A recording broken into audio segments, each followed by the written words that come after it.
Hello, this is the Sheffield Hopcast episode 1. We're in Bar Stewards in Shalesmoor for our pilot episode. So let's remove our beer coats, let's don our beer goggles and let the beer do the talking.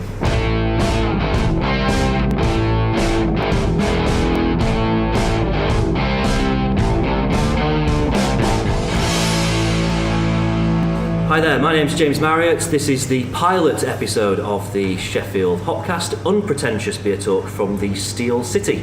Later on, we're going to be catching up with the fine proprietors of our venue tonight, which is Bar Stewards. We're going to be meeting a local brewer. And of course, most importantly, we're going to be sampling and passing judgment on some beers. Let's now meet our co-founder and co-presenter of the Hopcast, Adam Nicholson. Hello. Good evening. Now, you'll hear us talk quite a bit about stuff that Adam and James have been up to, which is us two. We've kind of got the good end of this because we go off and meet all kind of the breweries and get all the free beers and stuff. So, that works pretty well. We've also got our beer panel, and they're going to help us try and ultimately review 6 beers through the course of the next hour or so. So let's meet them. And we have a bona fide beer expert on the team. Everything about him says beer. He is owner of Beer Central at the Moor Market. It's Sean Clarke. Good evening, James. I'm not a beer expert, by the way. A long way. Well, I assume that you try every beer that comes into your Of course, every one that passes through. Yeah. You are, generally speaking, you're kind of our chooser of and provider of beer. So 4 of the beers that we've got tonight have been kind of handpicked from your fine shelves. Mm-hmm. Yeah. Brilliant. Next, he's kind of better known for writing about football than about beer, but we're getting to see a different side to him today. It's journalist from the Sheffield Star, Chris Holt. Hello. How you doing? Very well. You are you're a beer drinker. I am. We've had a few beers together. Yeah, we have. I don't think Adam's remember very much about it. No, we Different tend to story. drink a lot of beer rather than sample in small amounts and passing judgment on them. So, yeah, this is a new way of drinking with you, James. Now, her Twitter bio describes her as a brewery lass, beer blogger, and crazy cat lady.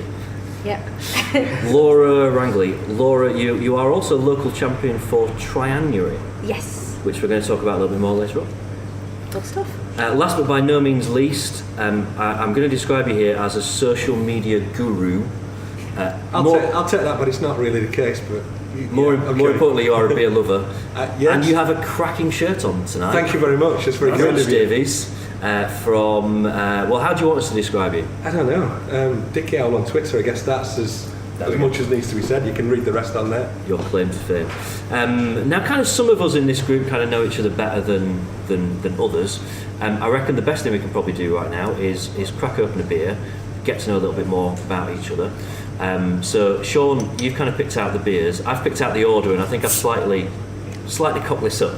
So, tell us what the first beer is that we're going to be drinking. James. We're going to start with the strongest, which I think will probably suit Chris, actually, the way we're talking. But first up, we've gone international, and so across to Belgium, which perhaps we'll talk about later. I know we're talking about beer destinations and things, and Belgium's a personal favourite.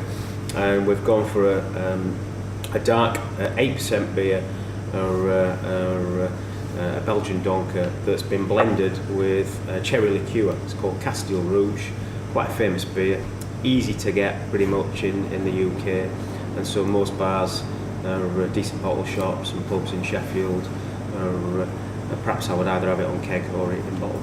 Yep.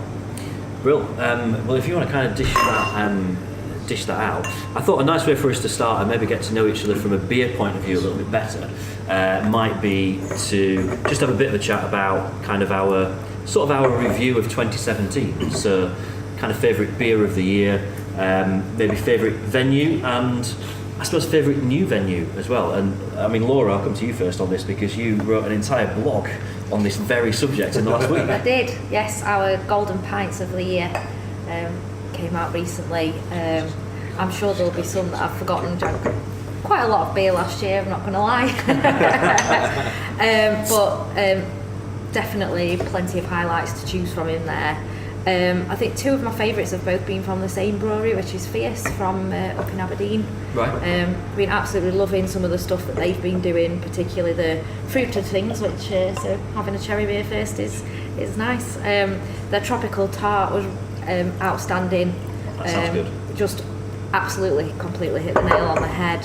And Cranachan Killer as well, which is a beer inspired by the dessert Cranachan, so it's raspberries, creamy, a little bit of a kick there that's to emulate the whiskey as well, so really excellent That beers. sounds good. What about venue-wise? Well, I actually drank both of those in the same place, which is one of my favourite venues. The Beer Engine at the end of London Road, which has been open for a couple of years now, I think, and always a great beer selection, which has improved since they opened, and really good food as well to go with it. In terms of like new venue, kind of the best place that you've discovered in the last 12 months? Honourable mention for here at the Bar Stewards, of course. Yep. And I've really enjoying the old workshop as well in a similar part of town to here, both of which have really added a lot more value to what was already a pretty decent pub crawl, let's not lie.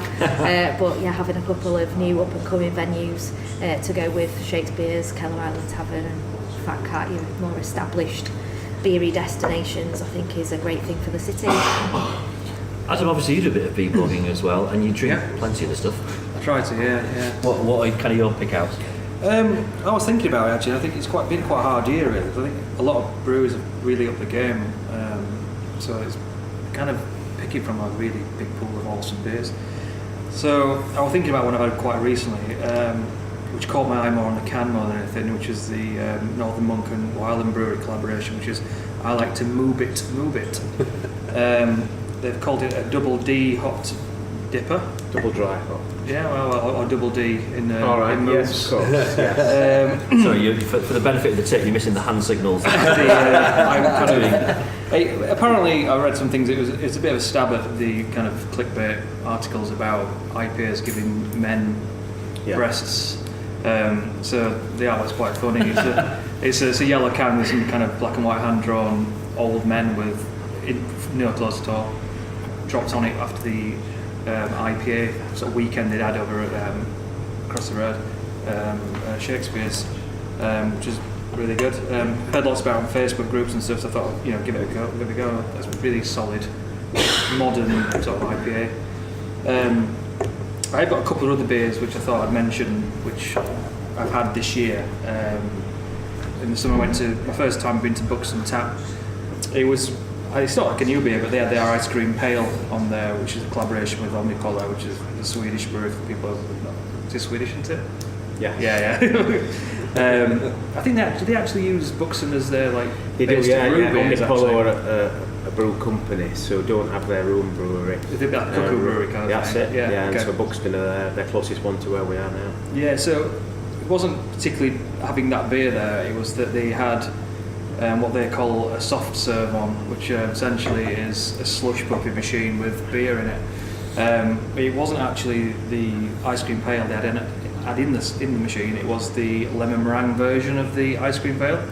So while I was there, I had half of the ice cream pale with basically a slush puppy topped ice cream thing of the meringue version, which I kind of thought, well, I'm not really going to. It's a perfect Instagram picture. It is, and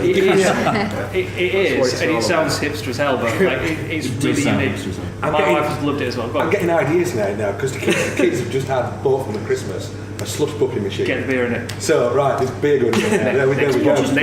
You just shove beer in the slush puppy machine. Well, I don't know. I'm going to try it. Well, I suppose it's not that alcoholic that it doesn't freeze. So if you think about vodka, that probably doesn't really freeze because the amount of alcohol in it stops it freezing. But with it being, 6, 7, 8% maybe is the Omnikolla ones? I can't remember. Yeah, I'll bring it along to the podcast and we'll just sit there and mix it. Give it a go. And finally, and this is one that I wouldn't say it was like my favourite beer, but I think it just kind of opens up for a little bit of conversation. And it was called Random Name Generator. It's from Tiny Rebel. Right. It was a pale black IPA.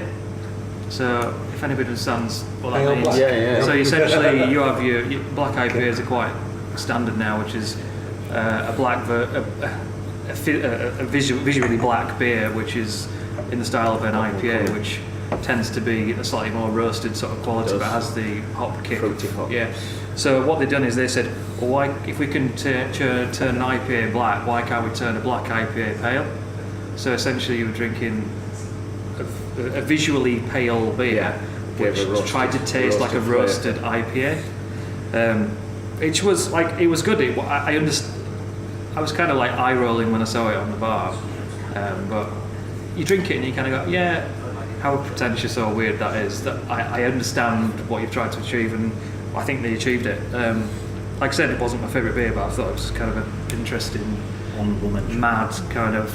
Is that where we're going now? Are we going to do a pale black IPA? It's interesting. One brewery over in Scarborough that I'm going to mention in a second. They use the session IPA that's been created over the last few years, and so they did a session dipper, a session double IPA, which in effect was an IPA. So you could almost go all the way. A session triple IPA would be a double IPA, and all the way down. I was telling Adam, my local started selling white chocolate stout, which is just your standard pale ale colour. I'm like, but it doesn't even taste like a stout. What makes it a stout? I suppose it's a similar thing where it has a kind of slightly roasted kind of alternative. I suppose, shall I move on to my favourite venues, I suppose? In terms of beers and breweries, I think that the Shakespeare is always pretty hard to beat, really. And that's been the case since the last 2 years, maybe. I mean, I don't know how long it's been reopened for, but in the last couple of years. 5 years. Yeah, because it's 5 or 6 years. They seem to price. You can always find something on there that you'll generally not find many places. We should explain again that you're sat opposite. We are sat across me. Your eyes are full of love. And me and James have just come from it. I wonder why you were drooling a little bit. Where you were talking but you know, Keeps looking they have really interesting things that you don't get other places. It's priced really bloody well, and I'd always like honourable mention to probably the Rutland Arms as well, which I think offers a similar kind of thing, really, where they have really good cask stuff, really good keg stuff. Maybe it's not quite as well priced, but I think they're kind of my favourite venues, ones that have been here and established venues. Best new venues, the old workshop over in Neepsend, Kellerman, just over the road, has been just a bit refreshing, really. If I'm going to go just on beer alone, and that's what the podcast's for, not trying to be biased, but I think Bar Stewards has to tick it again for me, I'm afraid, for another tick for the Bar Stewards for me. Okay. Rich? I think I've, as far as beers are concerned, there's a couple that I've kind of, there's one good old favourite I love, and I can't wait for 31st of October, so 1st of November every year, and that's Belgian Blue. I absolutely love Belgian Blue. You can't speak highly of it. I'm kind of a Sheffield born and bred, so I'm really into local stuff. That's really kind of what I'm about and what my business is about, and so kind of anything local is kind of what I'll migrate to instantly. But my new one in the last 12 months was actually introduced to myself by you, James. Oh, right. Elvis juice. Oh, yeah. Elvis juice is now a staple of the fridge. And available supermarkets. Yes, it is a bit commercial, I get that, but it's just kind of like it's a grapefruit thing. As far as venues are concerned, I suppose another old favourite of mine is New Barrack Tavern. Absolutely love going down there. Don't spend as much time in there probably as I should, because I live a bit further away from it now, so it'll be a taxi ride rather than a stagger. And Stefan Kevereau is really welcome, and you know that as well, James. You know how good they are. They're absolute legends. They are. They're really nice people. They have a Farmer's Blonde on keg. Yeah, they do. As well done. Fizzy blonde, they call it in Bradfield, my way. Or officially blonde extra, if you want to be.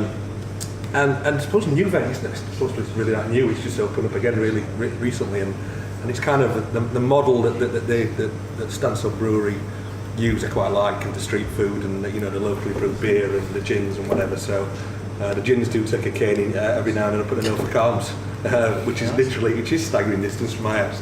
So it's a little bit different. So the last few months since I moved out, I spent quite a lot of time in there. I enjoy it going in there, and despite it being cold at times, but I drink a lot of the Stansell beers and the gin.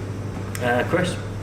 I was trying to think what I've drunk that is new this year, and I haven't drunk as much this year as I did last year. I actually went through my Instagram to have a look and see, because normally if I try something new, I'll put it up, and there was not as many on there as in previous years. I've tended to not take as many risks this year. Right. So I won't do that this year. I'm going to try more. Having said that, my favourite this year was, and this was a bit strange because I'm not actually, I know I'm falling out of stereotypes here, I'm not a big stout fan, but I did like a Wiper and True milkshake, which is a bit of a stouty type. I actually had that last night. The thing was, it was bought for me by someone in work because it'd done something above and beyond. Let's say, so she left this bottle on my desk, and I thought, I had looked at that and thought, I'm not too sure about it. But again, like everything that I like, I was attracted by the bottle, and I like that. It's very, very classy. But yeah, that was probably my favourite. More so, as I say, because I was a bit surprised by it, because, as I say, I'm not a huge stout fan. I tend to, as Sean will tell you, if I ever bought something new that I wasn't too sure of, I always got a couple of Bradfield Sixers.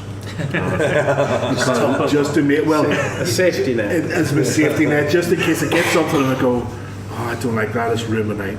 So I'll always have a six. We're going to have to do one of these up for me up in the Nag's Head because it's like £2 a pint. Yeah, well, I always use that as my backup, so I'll always like that.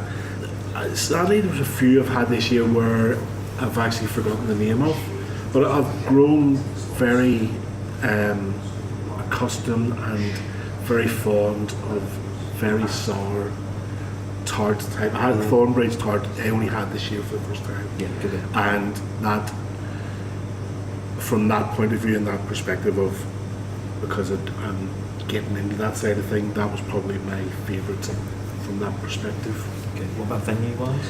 I'd actually forgotten until you both mentioned it there. We went to the old workshop in the summer, and I really liked it in them because it's sort of, as you said, it has a nice feel about it, and because there's nothing really around it, you sort of feel like you can just pile onto the street a little bit, and there's a nice sort of atmosphere, and you just sort of lounge around outside and stand around. I think it's something I could have felt a little bit like kind of when I've been to Budapest. It feels a bit like a ruin bar, but it's kind of done tastefully, done well, and I think that's kind of where... And the beers were really nice, and it is expensive, I'll say that, but it is very nice. And Itchy Pig in Broomhill.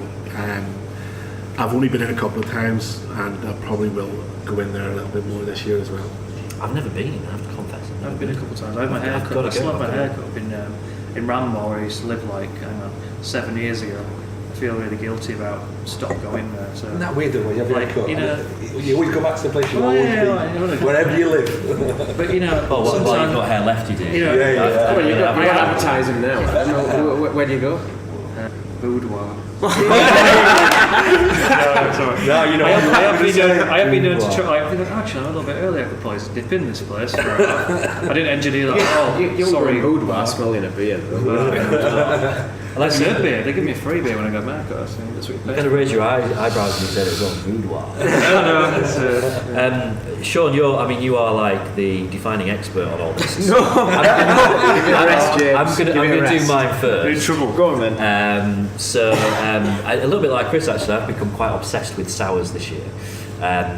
But strangely, when I kind of drew up kind of my favourite, probably top 3 beers, there weren't any sours in it, and it's mainly because of kind of other reasons why these beers have stood out to me.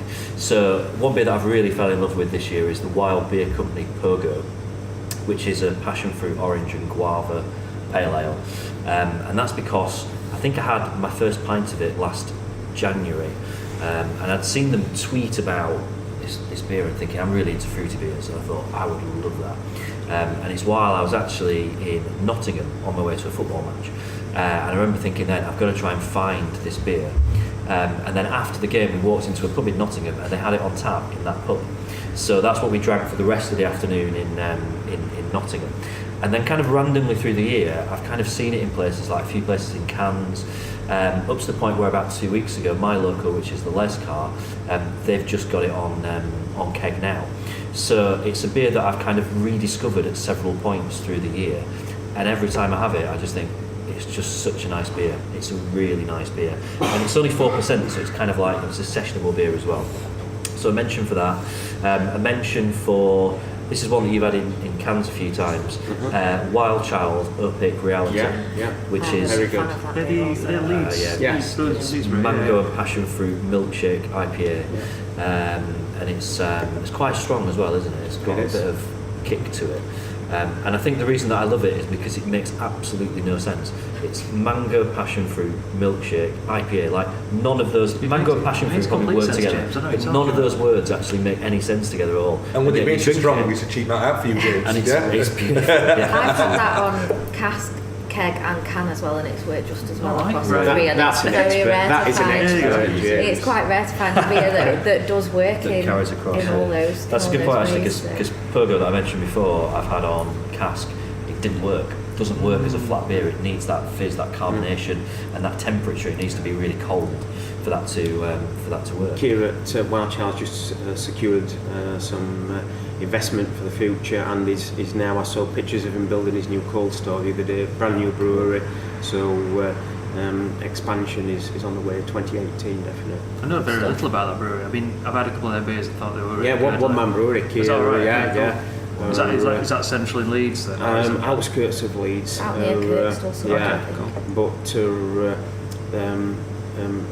all in place now for them to really develop and grow during 2018. So look out for some of their beers. Definitely, this you'll year see a then. lot. You'll see a lot more of their beer available just through the capacity to build a brew. Awesome. That's good. The beer I've actually picked out as my favourite of the year. It's probably quite random outside of the other two, but it's the Brewdog and Abbeydale collaboration called Conscience. And the reason I picked it partly because mango and lychee New Zealand Pale Ale, it's beautiful, but as Rich and Chris will remember, this is the beer that Brewdog was selling through the tramlines weekend. Yes, And it was a gorgeous, beautiful, sunny weekend, and we spent most of it on kind of Division Street having beers, and I kept going back to Brewdog to buy a pint of that. So I just associate it with sunshine and friendship and talking absolute bollocks for hours and hours on end. And you're so good at that. I only passed that once through tramlines weekend, and I made it there every day, and it's the first tramlines that I've actually made it 2 tramlines every single day through the weekend. I normally miss at least one day in bed with a hangover. So I also associate it with being quite proud of myself. Was it also in collaboration with a band? Alvarez Kings. Yes. Yeah, it was like I know the guy who works a lot with them. The name fell out of my head, but And I also loved it because it was like 4.5%, and I've realised over the last couple of years that I'm quite a lightweight. So a beer that kind of tastes really nice but isn't that strong. I really suits me like pretty well. that as well. I think that's a really good call, that one.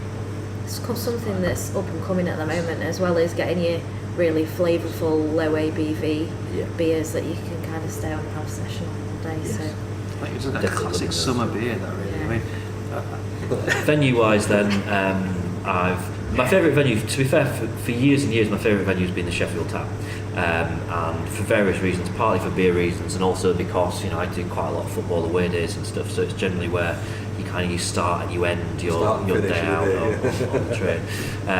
But it's been picked, and actually, I've picked the same place as Laura, Beer Engine, and that's for 2 reasons. Partly because of their choice of beer, and especially over the last 12 months, their range of sours, which have been excellent. But also because in the last 12 months, they've actually started selling everything in 1/3 and 2/3 measures. So every time you go in Beer Engine, it's a bit like going to a beer festival.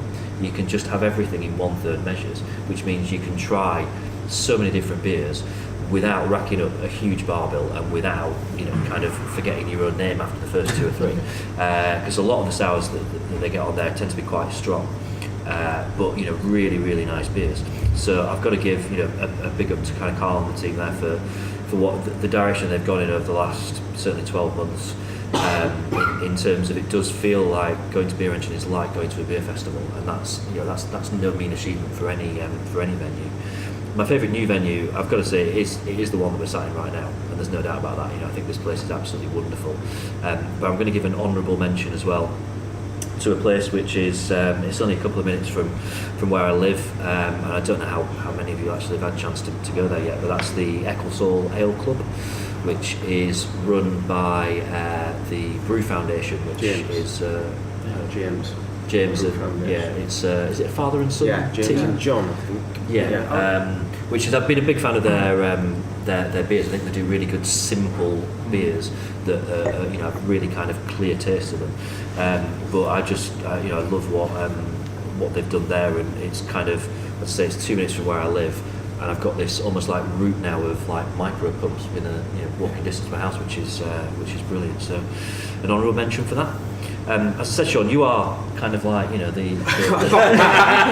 can be we've been building up to this. You're going to make us all look silly. No, I'm not. Don't disappoint us, Sean. Amazing choice. In terms of, I go through a year, and generally my two preferred styles of beer that tend to sort of affect me most would be very hoppy IPAs or real dark, dangerous, dirty stouts. And everything in between. Generally, I go through a year finding the hoppier beers much more satisfying. So I prefer to drink lots of them, get lots of satisfaction, but sometimes fail to distinguish at the end of a year, fail to distinguish much between that one and this one and that one and this one. And so whilst I find those more satisfying, I find the big stouts much more memorable, and I can take myself back to a big stout in a particular venue, in a particular place, much more easily than I can a double IPA or a triple IPA somewhere. So two breweries collaborated on a beer that was on cask at Shakespeare's, and there's been one or two pubs locally, we've had it on bottle as well, and it was North Riding Brewery from Scarborough and Five Towns Brewery from Wakefield, Malcolm and Stuart, and it's fudge brownie stout, and 7.4%, a double mash technique that they used, a little bit of magic in there as well, a bit of omnipolo magic, if I dare say, and just a stunning beer, delivered everything that you would expect from something called fudge brownie stout. Cool. What about venue-wise? Where's caught your eye? Three mentions, perhaps. One I'd love to mention. It's a once-a-year venue for us all, and that's Kellam Island Museum. Sheffield Beer Festival has really made that its home now over the last, 3 years it's been down there now. Such a good thing to move there, 'cause it's been terrible for a few years before that. The Ponce Forge train wreck festivals, lacked atmosphere, lacked everything a festival should have. And so I find Kellam Island Museum, and it's different little bars and different little areas. You can be part of a massive festival, 5 minutes later you can be tucked away into a little bar and be part of a smaller, more intimate festival. So touch wood, that will remain down there for years to come. And Sheffield Camera should be congratulated. They're one of the most forward-thinking camera branches in the country. Camera gets some bashing nowadays, actually, particularly within the sort of craft beer scene, but Sheffield should get no bashing at all. Very forward-thinking, cask, keg, international bottles and cans. They cover all the bases there. Pub-wise, bar-wise, I've not yet been in Nicholson Ale Club, but our next bottle share is in there in a couple of weeks' time, and every person that I've spoken to so far, including yourself, James, Laura this evening as well, are giving it absolute fantastic reviews. So it looks like James really has nailed it. So I'm looking forward to going down there in a couple of weeks. My favourite pub though in Sheffield is Rutland Arms. It's nice and convenient, 5 minutes away from where I work, between there and the station, and always been a favourite. Brilliant food from Chef Rico, and always had a great range of cask and keg, but I think since Chris and Kate have also gone in there, they've added their little bit of magic as well. I love the jukebox as well, and I love the abuse people get for putting on the wrong track at the wrong time. I just on the end in the last couple of days, it sounds really boring and weird, but like I walked in like, what the hell, something's changed in here, I can't put a finger. And what they've done is they've put all new pubs. So all the casks on one side and all the keg are nice and really like one very line. organised. And it sounds really strange, but it feels like someone's just tidied the entire pub. Yeah. And it isn't. It's just the bar's really cleanly aligned. So you've no longer got four casks on one end and then 4 round a corner you can't see. And new jukebox, they've got a new fancy jukebox. Have they? Yeah, it's like with old school stuff. It's a new old one. It looks like an old. A little bit like they've got one in Shakespeare as well. It's a touchy number, yeah. Right. Good stuff. I think we've all finished our It was really nice. Kasteel Rogue, which is a very nice beer. The cherry really comes through. It doesn't It's taste very, that strong either. No, it doesn't. I think lethal, that isn't it? Yeah, I think That's the problem. I would kind of expect it to be more like an amber, like a, like kind of dark, rather than a fruity style beer. But it's much fruitier than. I like it as a bit of an escape beer when I'm in Belgium. I've got to admit that I love Belgium and love going, and I like the context of drinking Belgian beers in Belgium, but I can get fed up of them pretty quickly, and that yeastiness, and I find that type of beer a nice get-out beer, a different sort of flavour and style, so I use that as my sixer. Chris has got his sixers as his get-out beer at home. That's my get-out beer in Belgium. That's funny. Right, our second beer that we're going to enjoy on the first episode of the Sheffield Hopcast has actually been provided by our pub of the month, our venue tonight, Bar Stewards, and this is Northern Monk beer. This sounds amazing. It's a blueberry and mosaic black IPA. I've not tried this before actually. It's 7%. We're going to dish this out between us as we get to find out a little bit more about our venue tonight, Bar Stewards. So Al and Charlie, we're here at Bar Stewards, our first venue on the Sheffield Hopcast, which is probably a lot more exciting for us than it is for you. Now, you seem to me like two guys that are probably not Sheffield born and bred. That's definitely right. No, that's right, yeah. I've lived here for a while. I've been in Sheffield for, I think it's 14 years coming up for now. I went to uni in Derby and just graduated in 2003, and myself and my wife and my girlfriend at the time were just looking for somewhere to stay, and we thought we'd give Sheffield a punt for a year, and 14 years later I'm still here. Got the accent as well, haven't lost it yet. So, although I've been accused of faking it on several occasions, people come in here and genuinely say that I can't be that Welsh, and I'm like, yeah, I am. Whether that's a good thing or a bad thing, I don't know, but yeah. Like the world's greatest actor? Yes. No, definitely not that. So where did you two kind of first meet? When I moved to Sheffield, after a couple of years, I joined a band, a big group of friends that Al was a part of, so we kind of met around there about 9 years ago. So No, you're definitely not from Wales, are you? no, I'm from Hampshire, but we're called brothers all the time, which is bizarre. Yeah. Bearing in mind that my actual brother works for us, and that no one ever compares us to at all. So. No, honestly, the amount of people that come in and they're like, I spoke to your brother yesterday. I was like, well, my brother lives in Cheltenham, so I don't think you did. And it's like, no, you know, the other lad with a beard that works here. And it's like, we haven't even got the same nationality. I know we've got hair and faces and beards, but I think, you know, it's the Irish dads ridiculous. thing. It's the Irish dads. It is the Irish dads. Yeah, we might be related. We don't know. Well, That's the thing. But if my Irish dad's anything to go by, Irish dads and beards. That's probably what. that's what it looks like. What does it? How do you then find yourself setting up a micro pub in kind of West Bar? Well, we'd kind of formed a mobile bar company a couple of years ago.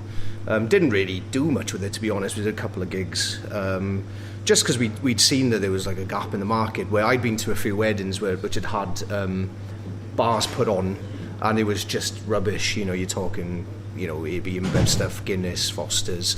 And I saw kind of a market where you could go and actually provide a service. We were just in the area we were actually looking at Cards around the corner to put on like a music event that we could have a bar set up, and you know, Charlie could get his hands on a few bands to play for us. We arranged to meet at the Shaky, and I just glanced over and realised there was these shops were available. I hadn't seen them open for ages. They've been boarded up for years and years and years. So I had a quick glance through the window and thought, yeah, do you know what, that's a wicked looking space. It took us about 2 months to actually view the place, because our landlord was in Dubai, like kind of racing buggies in sand dunes or something. So we just kind of saw an opportunity. I mean, the Shakespeare's is like one of our favourite pubs in Sheffield. Arguably one of the best keg lines up on a regular basis.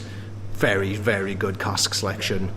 and you know it's one of the pubs in Kelham that, well, I know it's not in Kelham but in that Kelham area that I'll go to on a regular basis because I know that they don't have the norm. Obviously they have things like they have a couple of core beers which they have on all the time, but you can pretty much guarantee you'll go in there and find something, you know, that you've not seen before, something you'll go, yeah, I definitely want to drink that. So, you know, aspirational wise we kind of looked at that and thought, well, maybe we could do something like that on a smaller scale. There's nothing other than that. I mean, when we first opened, obviously things like the what's it called, the workshop hadn't opened up at that point, so we were looking at it thinking, you know, if we could bring a bit more keg variety in the area and try and cater for people like that, to the point now where we've kind of created a bar that we drink in. I think that's primarily what we wanted to do. Is, you know, we've left. Don't get a chance to go to any other. No, well, that's true as well. So it may as well be putting on the beer that we want to drink. Yeah. So. Well, we've left you on several occasions and just gone, where do you want to go? And we've just gone, I just want to go back inside to my own bar, because you know we're proud of the beers we put on you. We think we've got a very, very good solid selection of cask and keg. You know, a lot of the stuff we have on, we'll often be one of the first ones in the area to stick it on, because we don't have a massive cellar that we can store stuff. So when we buy it goes on pretty much the same day, the same week. We kind of fly through stuff here. It's cracking. I was going to ask that really about in terms of the beers that you have on, kind of sort of how independent are you, and how do you decide what to kind of get in? Fully, I think the thing is that, I mean, I grew up in the trade and worked in many bars, including places like Wetherspoons, where obviously you're supporting AB and InBev more than you support in any locality. So it was quite important for us to be supporting microbreweries, local breweries, and really trying to sort of put our own sort of, you can't really put your own sort of stamp on what you like if you're tied.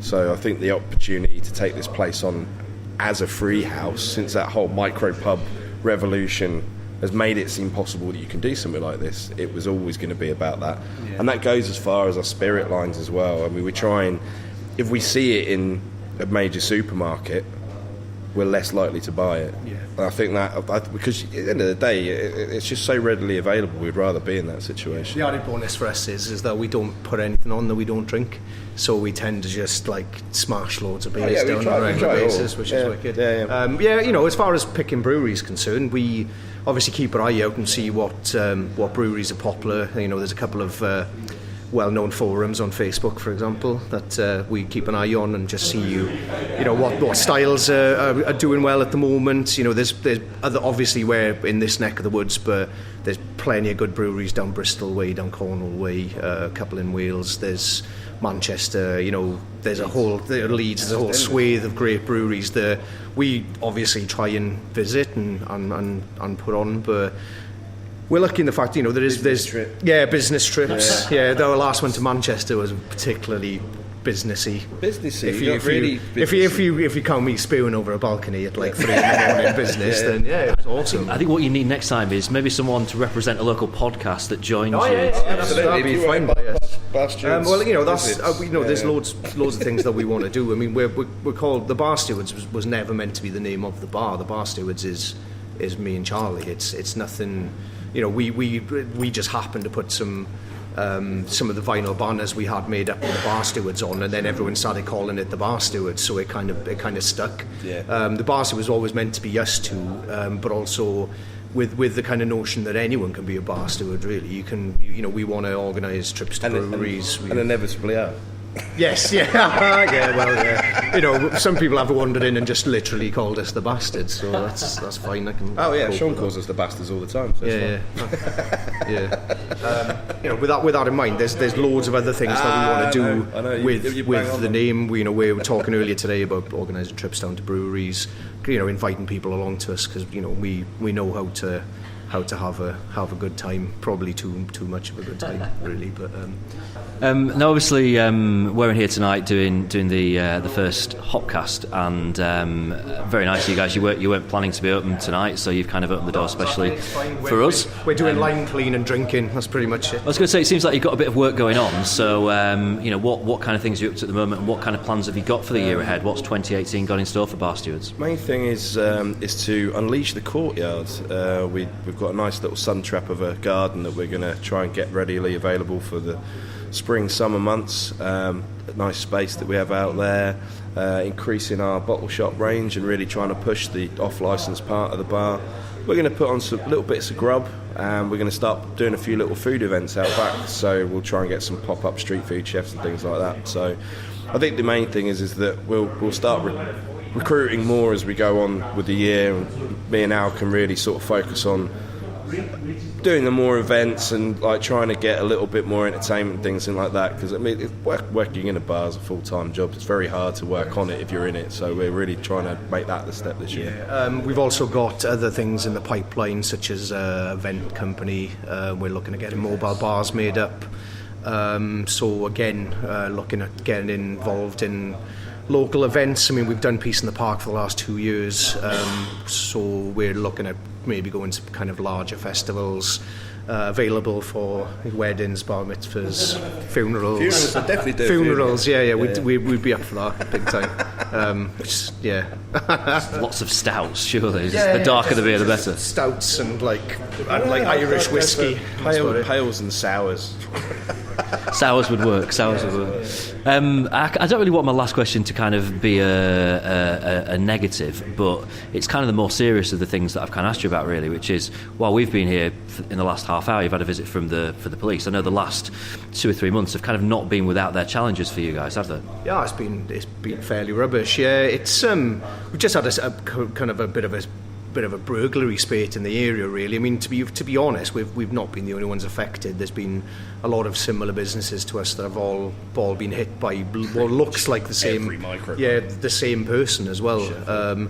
So from our point of view, obviously we're a new business. We've only been going full time since July. You know, we were doing pop-ups since October, but you know, July was our proper starting point. And you know, if you factor in the fact that we've got a new business, we've obviously got overheads that we've got to pay for, and then some, I don't know if I can swear on this podcast, so I won't, but some dickhead wanders up and kicks your door in. Polite. Well, well, you know. Especially worse. Oh, yeah. Worse is it going on in my head. I'm just trying to be, like, diplomatic about it. When some, dickhead comes and boots your front door in, and literally is in here for 45 seconds, it takes an envelope full of bloody receipts.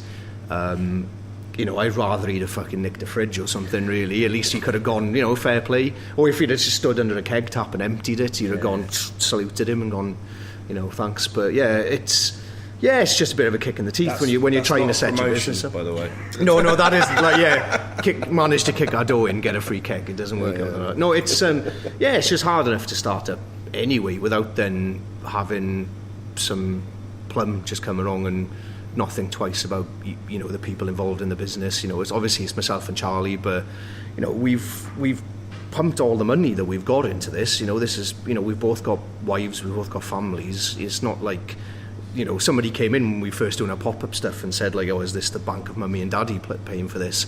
And I'd almost roundhoused him. Honestly, you're just like, no, this is two lads who are working really hard to try and make a business, and also, you know, we're passionate about this. We love beer. We like meeting people. We like serving people.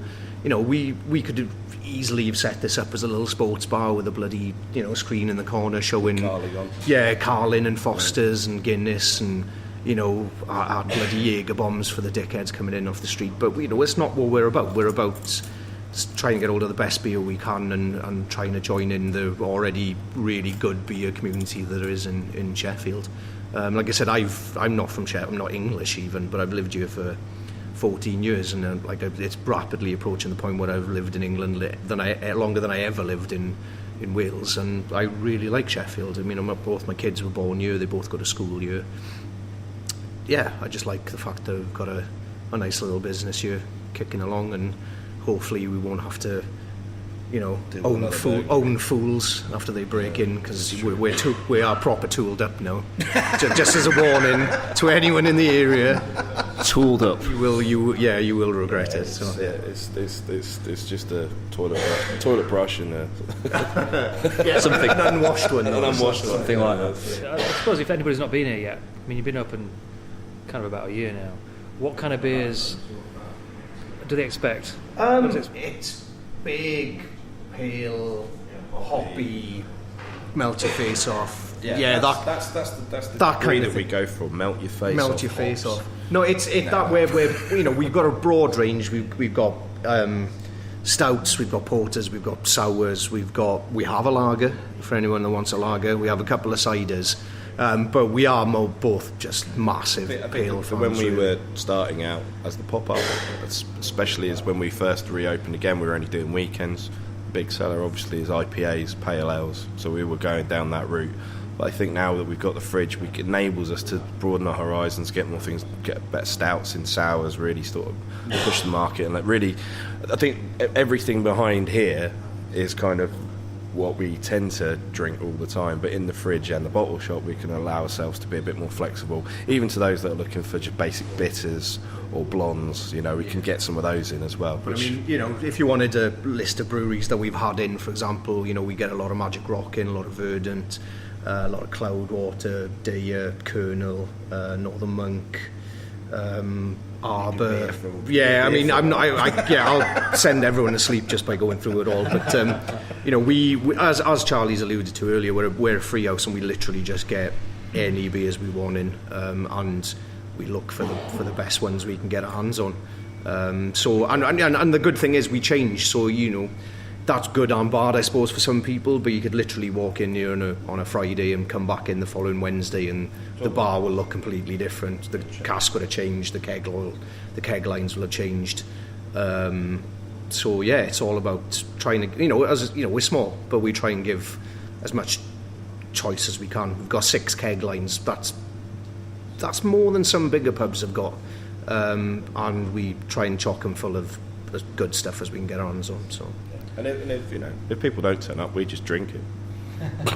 Right, you're making it sound really bad. Well, that's ours. I do like a drink. Definitely theme emerging. Yeah. Well, guys, the first time that I kind of stumbled in here, I was on my way into Shakespeare with a few friends, and we literally looked across the road and we were like, this place looks quite interesting, and came in and we've loved it ever since. Anyone that's not been in, honestly, come and give this place a try. Thank you for your time today, and the very best of luck for 2018. Cheers, man. Thanks, mate. Obviously, a massive big thank you to Alan, to Charlie for being our amazing hosts for the first Hopcast tonight. Any thoughts on the beer that we're trying? It's kind of was it blueberry and rosé? The blueberry's there, isn't it? I'm not getting as much hop though. For a black IPA, I'd expect a bit more fruity to to finish. Yeah, it's very pleasant. It doesn't taste 7%. I think it's there's blueberry in there, but it's not too sweet. There's not too much blueberry in there, which is good. You get the roast flavour from the darker malt from the black IPA side of things, and then you do get that bit of fruity mosaic just on the end. Mosaic's a hop in it that are renowned for its blueberry. Sheffield tropical. Yeah, I think I just want a little bit more bite to it. I think. See, for me, it has a little bit too much bite at the end. I'm not getting it on the palate. Maybe it's a hop ripper. It's quite soft. But for me, I think it smells incredible, but then I think that slight bit of green hop character in the finish, I think given a bit of time will let the blueberry flavour come through a little bit more, because I get it mainly on the aroma. There you go. Get me told. Not saying you're wrong. I actually don't know what to make of it. It tastes a bit sort of biscuity to me, just a bit. Yeah. It's got some biscuit malts in there. Yeah, it's just got a bit of a sort of. It's a biscuit. It's sort of. What kind of biscuit? I've been trying to think of what type of biscuit, and it's got a sort of Garibaldi. Dark fruit. That's what I mean. It does have that sort of. Biscuity bit with a bit of twang. It's got Garibaldi. They probably wouldn't be particularly happy to be referred compared to a Garibaldi, which isn't the most exciting of biscuits. Nobody leaves will listening to this anyway. Sure. I don't think I can drink too much of it, to be honest. It's worth trying, isn't it? It's one of those bits where you think, if you're into kind of trying different stuff, it's worth giving a go to. We have got like a fruit theme going on tonight, because our next beer that we're going to crack open is a Thornbridge fruit beer.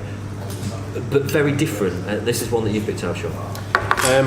It's a Thornbridge beer, as you've said, a brewery based down at Bakewell, big presence in Sheffield with having a number of different pubs in and around the city.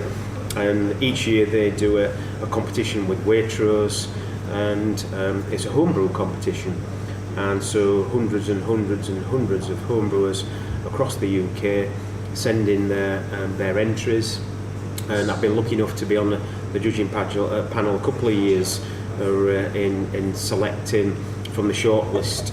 I didn't get down there this year, which is perhaps why a little watermelon sour beer has won it. Because it's not a natural one for me, but has been incredibly popular and has received a great deal of acclaim in terms of reviews and ratings for it. So the pressure is on us a little bit on that one. There's one bottle, guys. If you want something I'd say about this beer is I have tried it already. My wife's a big fan as well. I tried it for the first time where up in the Hallamshire in Crooksmore a few weeks ago, and it was the end of a Christmas pub crawl, and I was kind of stood at the bar thinking, what do I want? And you know, most times I'd be at Hallamshire, which is one of my favourite pubs in Sheffield, probably my favourite pubs ever, thinking, just bring it on. And Tom, who's the landlord, a really nice guy, got a lot of time with Tom. He like, have you tried this one? Oh, I've not actually. And reason being is I wasn't massively big fan of the last two. I liked the initial one. The first one was the Vienna IPA, yes, if I remember. Was, yeah. And then was it the Rhubarb Saison? And then was the Rose. Rain Drops. I never had that one. Roses. That's quite nice. Lovely. And I've always been a bit like Rose this one, I genuinely think it's just a really, really, probably the wrong time of year for it, but it's a really, really nice beer. It's so really easy to refreshing. drink. I was definitely sat in the back garden then when I took my second little drink of that. It's delicious. So it's called Mr. Take back to Smith. that Barnsley sunshine. We never said what it was called. No, we didn't. It's No. called Mr. Smith. The winner of the event was Mr. Smith. Was it Paul Smith? The winner. It says on the bottle anyway for anyone who wants to. Josh Smith, excuse me. Well, I think there's a Londoner actually, from memory, and Mr. Smith goes to. I had this idea before when we initially talked. You might not remember, but when we initially talked about doing this podcast, I'm like, we should get that beer in and have a game of Cards Against Humanity with that as the question. So Mr. Smith goes to, and you'll play your best answer for it. But I did actually flick through the pack, and there wasn't really anything funny in it. Mr. Smith goes to Justin Bieber's penis. Probably not going to work. Yeah, there's some of the cards I was thinking of there, but perhaps we'll mention them on the podcast. Not the Jay Goody one, don't go there. It wasn't that one. No, anyway. What do you think, Chris? I have to say, I absolutely love this. Yeah. What I tend to do is get something like this, especially and have it after I've had something quite dark or very malty or like a stout or something. But I love something that is absolutely going to rip the taste buds off me and feel like, you know, you've got that coming up in the back of your mouth and really making your mouth water, and that's what that does for me. I absolutely love it. I'm probably going to get some a bit in the nose with it. The first drink was Sean picked me up doing it. Just literally was, whoa, it's a bit of a shock to what you. But having drank a few more I suppose, yeah, slugs of it, it's getting, I think that's always the case. People are expecting something that's quite like tar. Is that it's just that you're not expecting it always. You see this kind of pale looking beer, and you're like, that's going to be like, oh, that's really like sharp. But but it isn't sharp in the grand scheme of things. It's a German style, sour, a little bit of salt in there as well. But what the winner for me is the watermelon on that. It's really, really good. Lovely, soft watermelon. Watermelon is one of them flavours that can so easily taste really artificial or overpowering, and it just works really well. And you could lose it really easily as well, couldn't you? Because it's a flavour that's quite subtle. Yeah. Like you never think, oh, that's a really It's almost strong more like watermelon. it's more like a smell than it is sometimes. Yeah. Watermelon. Well, I think that's watermelon's a bit like sort of raspberry, where you become more accustomed to the fake version of it, you know, the sort of the bubblegum version of it, rather than what it's actually like. And as you say, the watermelon there, once it sort of settles, you just get that because watermelon doesn't taste like an awful lot, really, if you think about it, and you just have that very subtle. I'm going to say normally when you're eating it, you're relying on the visual splendor exactly, of the greens and the reds and the juice. Do you know what I'm trying to do? I'm just trying to get rid of those bloody pips. For God's sake, I can't enjoy this thing to pick all these pips out. So, yeah, I do like it. Interesting points there, because one of the beers of the last 12 months that I've been ever so slightly disappointed with was Mango Halcyon. And I love Halcyon, but I also love mango, and I just didn't get enough mango from that. And I saw the photos that they tweeted out about how many mangoes went into it. I'm like, I'm not getting enough mango from it. Yeah. Whereas this gives me enough watermelon. This is, I've got the fruit taste, I've got that nice kind of Gose's kind of sour taste that goes with it. So probably the best compliment that I can give to this is that I've got a bottle of it in my fridge at home, and as Sean will know, sometimes I've been in Beer Central, he said, oh, what about so and so, and I'll be like, no, I've tried that. And I'm very much about, if I bought a beer and I've tried it, I want to have something different. I don't want to have the same beer twice. But I have, I've got a second bottle of this at home in the fridge, because I enjoyed it that much first time that I thought I want another one of those. So all that needs now is some beautiful early May sunshine. It does. It's like and a nice lawn. We're on the back end of a storm tonight. Slope away. while we're on It'll Thornbridge, probably vanish before something. while we talk about Thornbridge, I don't know if anybody's looked at their specials for the coming year. Yeah, I saw it. Yeah. I put some on Twitter the other day. I was kind of a little bit going on from the Mango Halcyon being, the regular Halcyon being what, 7.4% IPA, which is bang on. It's really, really good. Slight disappointment with the mango. This year we've come in with a pineapple version. What do you think of that, James? Yeah. I think actually it's got exactly the same potential that Mango Halcyon did. I think that pineapple beers generally few and far between, and I would imagine that's because they're not that easy to do. It's not a flavour that's particularly easy to carry with. Did you get around to trying the Abacaxi, which is the pineapple sour they did? I enjoyed that. I thought that was nice. I thought that was good. So it looks like we get another round of the special tart, which is we did last year, which is the blueberry passion fruit. Yeah, well, I never tried it last year. I never managed to try it either, so that's one that I am really looking forward to, and I did want to try it, and actually, I a couple of times tried to find out somewhere where it was on, where I could go and try it, but the closest was like in Manchester, and I thought I like the sound of it, but not enough to go to Manchester. Something to do with some kind of and nerdy facts about pineapple beer. Yeah. Go on then. One of the reasons I think it can be quite difficult to work with, there's an enzyme in pineapple called bromelain, and unless you denature that, which I think if you use tinned pineapple it's okay. If you chuck fresh pineapple in a beer, it's pretty much impossible to get any kind of head retention in it. Because of the... Is that why you might get people who are allergic to it? Because I know some people are allergic to raw pineapple. Maybe. I don't know whether that's like whether it's like a fresh thing. That's my single bromelain fact, I'm afraid. But sure you should go for Leeds. It was an excellent fact. Can anybody beat that? What was the word that you used again? bromelain is the enzyme. Yeah, beautiful. That one. Yeah, beautiful. It's Bromelain my favourite IPA. enzyme. I'm looking forward to that. Our sort of thought with this podcast is, as we go along, when we try a beer, to try and use the beer to create something for us to talk about. So Mr. Smith goes to, and I just thought, well, clearly this is just asking for us to discuss our getaway plans for 2018, with maybe a bit of a half an eye on kind of beer plans for the year ahead. Chris, have you got any kind of getaway plans this year? Not particularly. I'm hoping to go home to Belfast for a while. At some stage. Yeah. Just go home. That's really what I'm hoping to go back to Northern Ireland for a little while at some stage, which, from a beer point of view, I'm looking forward to, because when I left, the variations and the types of pubs were all very samey, and they tended, most of them, to be controlled by the big breweries. I mean, they were nice enough venues, but the numbers of beers and the types of beers were it was Hart and Guinness and Smithwick's and whatever.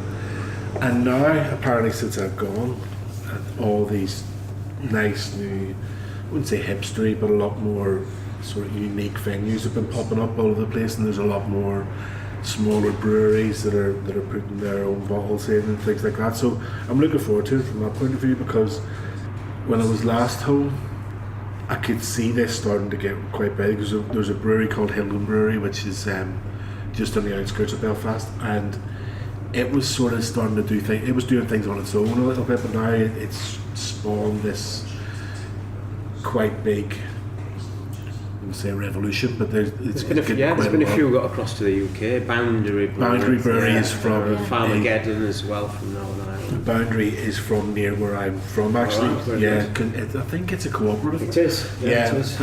Because I can remember actually being asked if I wanted to get involved, and I wasn't too sure, and it just went on. And I wish I had done now, because even if I'd only just taken a small stake in it, it would have been nice just to be involved in it. But because it's run by, or was, I think, initially run by East Belfast Partnership, which is just sort of, they've set up these small businesses to regenerate the area. So yeah, that was a very long answer to Will you pack a sixer just in case, Chris? No. And you trust your hometown? I think I can leave my my northern Englishness for a couple of days. We'll send you one by airmail if you really can. Put a call out. Sean, what are your plans? Got to London for a couple of nights this weekend, right. And going to Jersey this year on holiday, which is not, I'm afraid, the greatest beer destination in the world. We've been to New York last couple of years, which is a different level, but we love Jersey. And interestingly, last time I went to Jersey 2 years ago, I had a double IPA from the local brewery at 5.6%. Yeah, so that gives you a real indication. Their IPA is just over 4%, so the double at 5.6 was sending people crazy across the island. But we look forward to going back nonetheless. Next weekend, I thought it was the weekend after, which luckily I've just realised it's actually next weekend. I'm off to Poland to a place I'm struggling to pronounce still. Looks like Wrocław, but it's actually pronounced something more like Wrocław. Yeah. That sounded really good. cool. Say that. Wrocław. Use that. Yeah. Yeah, I'll try that one. So basically, apparently it's kind of like Krakow's like little baby version of it. Doing a little bit of Googling, because it's kind of with a work thing, it's a bit of a work event. They always kind of go, "I'd knows where's good." And I'm like, yeah, I know it's good where I live. Not particularly in a small little town in Poland, but doing a little bit of initial looking this week. Looks like some cracking little craft beer bars. There's a real scene in Poland. Especially now, I think we actually work with somebody whose brother works in this actual place as well, and I think I get the impression that it's a little bit of a hub for businesses as well. So I think it's got the market, it's got people who have got money and things who can do. So it looks like that could be good. And then a few weeks after that, off to Copenhagen, which is probably going to bankrupt me because the combination of the beer prices there and the beer offerings there is does not do the math. Yeah, I went last year. Yeah, so we got the Mikala. He's still paying it off now. So that's me for the next couple of weeks. So next month I'll. That's pretty cool, Adam. I think you're winning at the moment. I'm winning, yeah. Definitely. Yeah, so the next podcast I'll have been to Wrocław, but I'll not been to Copenhagen. So I'll fill you in. If anybody goes, how much for your flights with Gose? Were they good value? I didn't pay for it. All right, yeah. But if anybody has been there and they want to give us some tips, then hit us up on Twitter, which is what, James? At Chef Hopcast. Double F. Double F, of course. Good. Obviously. Good. Rich, yeah. Yeah, I've not got a lot of plans this year. I'm having a business that's only been going about 18 months. Earning a salary is quite interesting at the minute. So I've got a target for the year, and by Christmas I want to get me and the kids and a friend of mine off to New York. So that's my one destination that's going to happen, because it's kind of on my visual board at work. It's like, this is where I'm going. I'm going to New York at Christmas, so that'll be my first thing. New York is in my plans this year. Stuff that I'm looking forward to. I'm actually really looking forward to. When I said a friend, I didn't mean I'm taking you, by the way. I did think that. I travel solo. Okay, yeah. I'm really looking forward to the Indie Beer Feast at the Abbeydale Picture House, which is the first time it's happened in Sheffield, which is in March, which is right on my street, and almost literally right on my street. It's only like 5 minutes away from where I live. So really looking forward to that. I am going to New York in June for the first time. Never been to New York before, so looking forward to that. And I will be leeching lots of knowledge from Sean. But I've got a few friends over there who are really into beer, and I think I'm there for 8 days. And I think like 18 breweries that we're going to visit. And I'm like, well, how are we going to manage that in 8 days? It's easy. I'm going to Germany for Berlin Beer Week in the summer, which I'm quite looking forward to. Been to Berlin a few times, but not been for Beer Week before, so that should be pretty good. They're my plans. Well, our last few years, our holidays have been pretty much exclusively beer focused, which has been absolutely brilliant.